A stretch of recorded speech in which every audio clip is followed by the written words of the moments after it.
The underwater volcano started to activate. It happened so suddenly that everyone was caught off guard, nearly falling into the depths.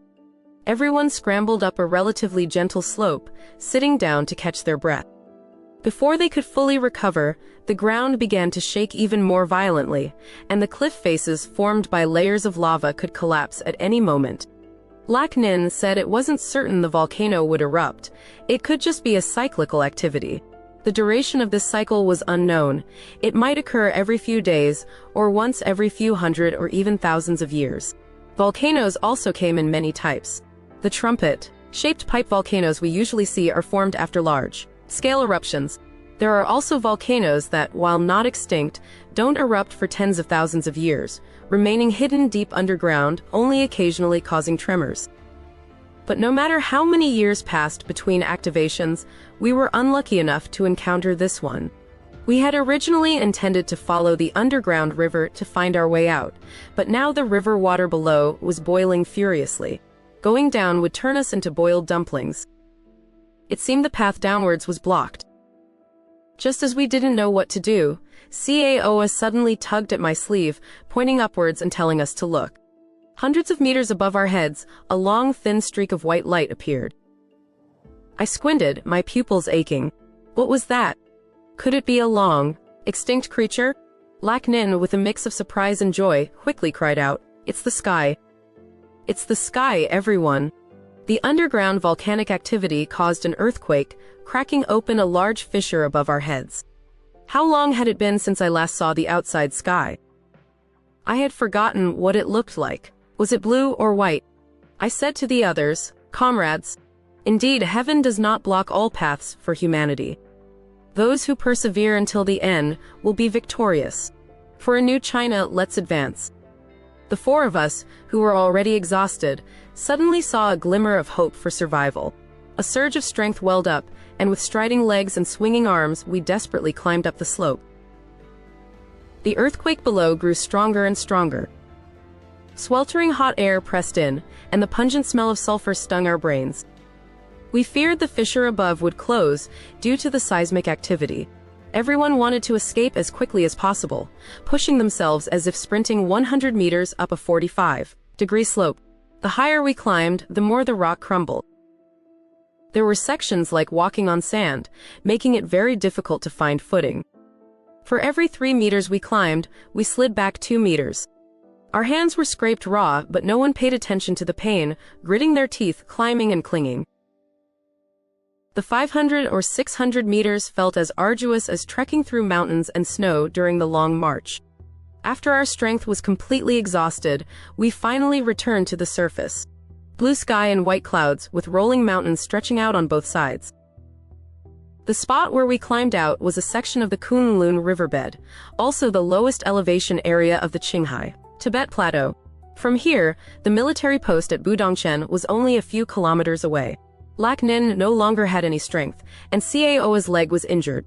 At the very last moment, the two of them fell behind.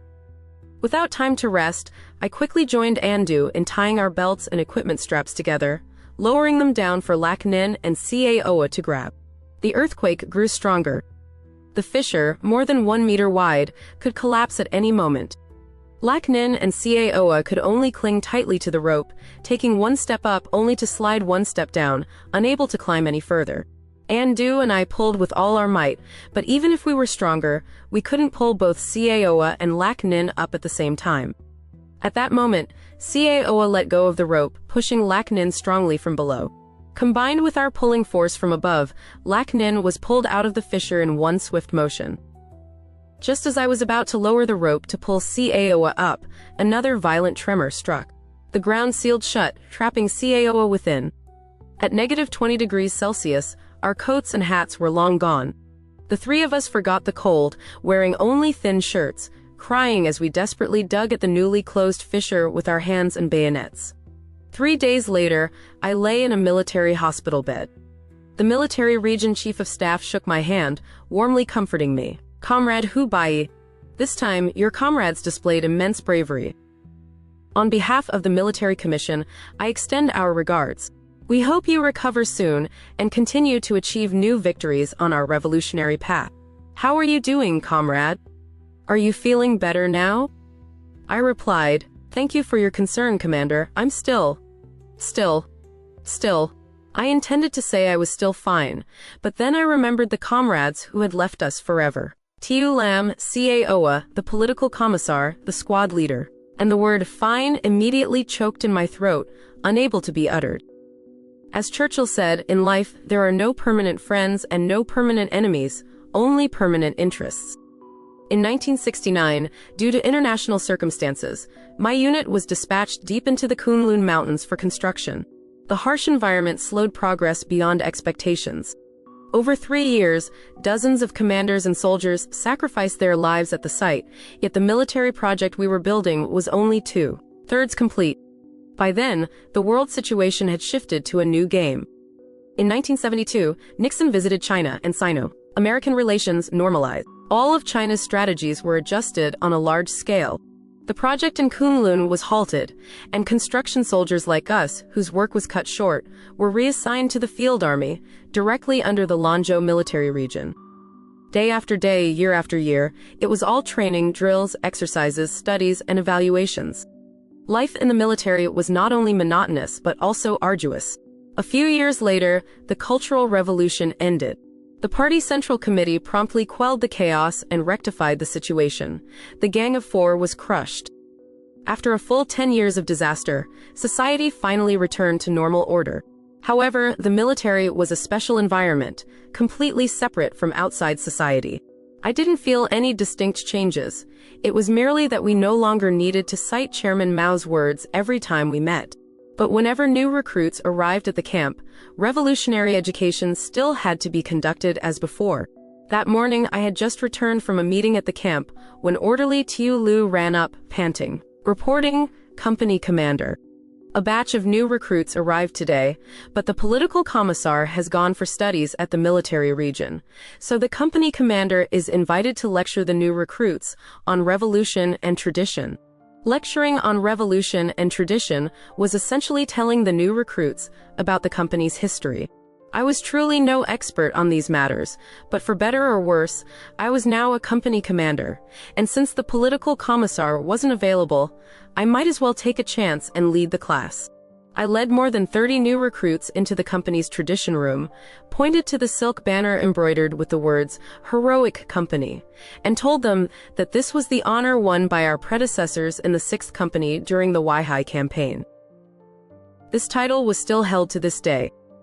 I embellished the tragic battle, recounting how our 6th Company had sacrificed itself, how it fought, and how, even after running out of ammunition, it used bayonets to repel the attack of an entire reactionary Kuomintang Army Corps, gloriously and heroically completing the interception mission assigned by superiors. After that, I pointed to the chipped, blackened iron pot in the display cabinet and recounted, "Comrades, don't underestimate this chipped pot." Back in the Weihai campaign, our 6th Company's predecessors, after eating pork vermicelli stew cooked in this very pot, charged forward to kill the enemy and achieve merit on the battlefield. Comrades, look, the chips on this pot were caused by the reactionary artillery shells of the reactionary Kuomintang forces. To this day, it silently recounts to us the heroic feats of those heroes and the brutal crimes of the rebellious clique of yesteryear. That was all I could tell. After all, I wasn't a specialist in ideological work. Nevertheless, I felt I hadn't lectured too badly. I'd managed to fool these naive new recruits pretty well. I dismissed the new recruits to eat in the mess hall. As Tiu Lu and I walked behind, I asked him, "How did you find your company commander's lecture on revolution and tradition just now?" Tiu Lu replied, "Oh, my company commander, your lecture was absolutely wonderful. I was practically drooling.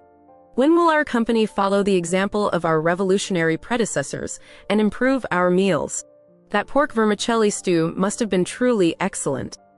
I swallowed, then slapped Tiulu's head. "You don't listen to anything about revolutionary traditions, only focusing on damn braised pork and vermicelli.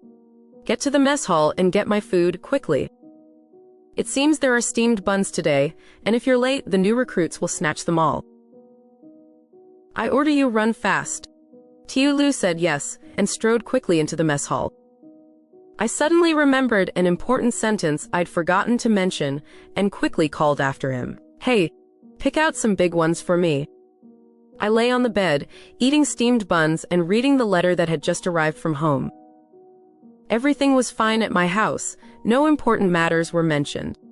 After glancing through it twice, I folded it and set it aside, picking up the old book my grandfather had left behind.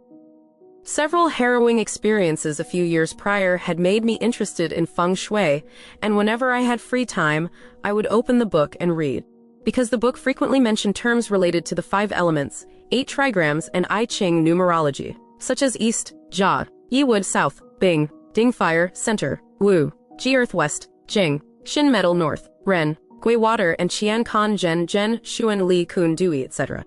Many parts were incomprehensible. In recent years, I had read quite a few texts, and although my cultural level was limited, I could still manage to understand 3 or 4 parts.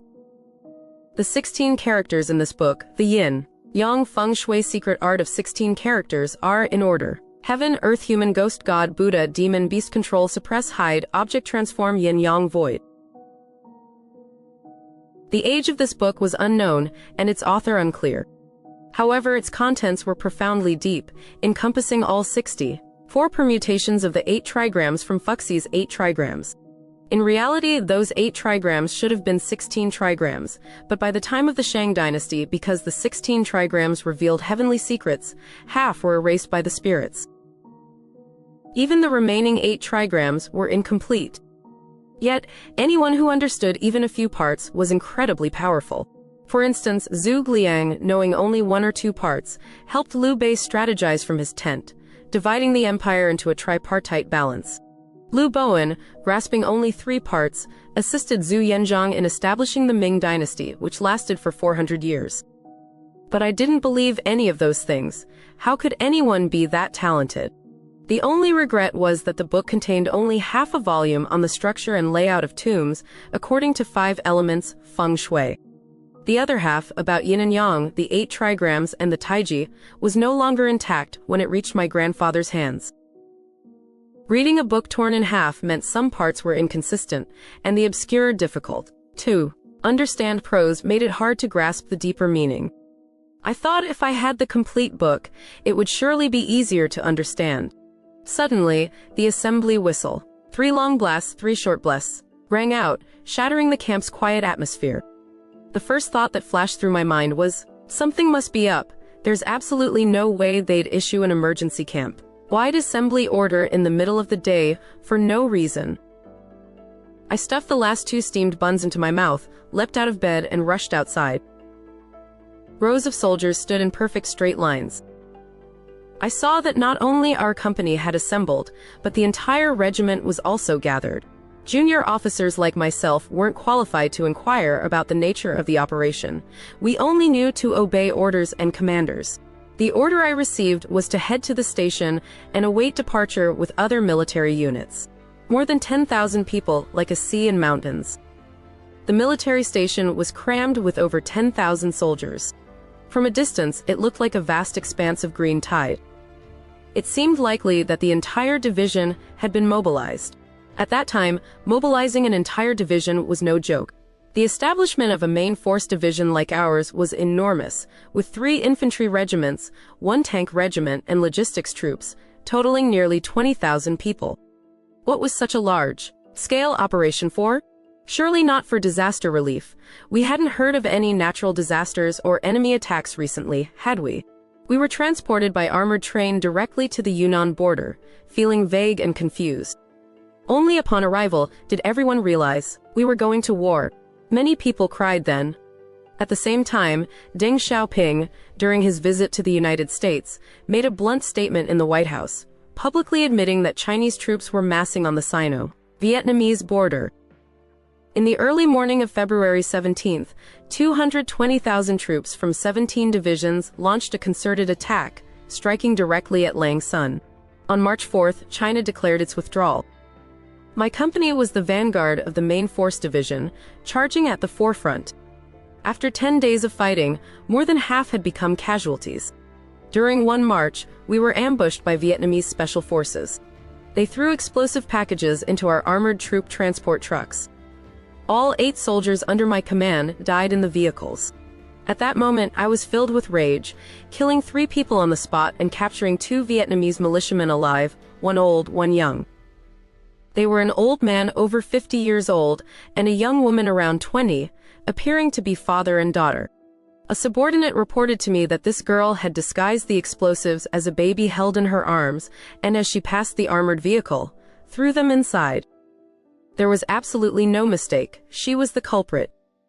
What I feared most in life was seeing my comrades die before my eyes. In my fury, I completely forgot the 3 main rules of discipline, the 8 points for attention, and the policy for treating prisoners of war, acting with extreme brutality towards them. This severely violated military discipline, even alarming Commander Shu. If it weren't for my family's deep connections within the military region, I would have been court-martialed long ago. My military career was forced to end there. Holding the demobilization order in my hand, I returned home.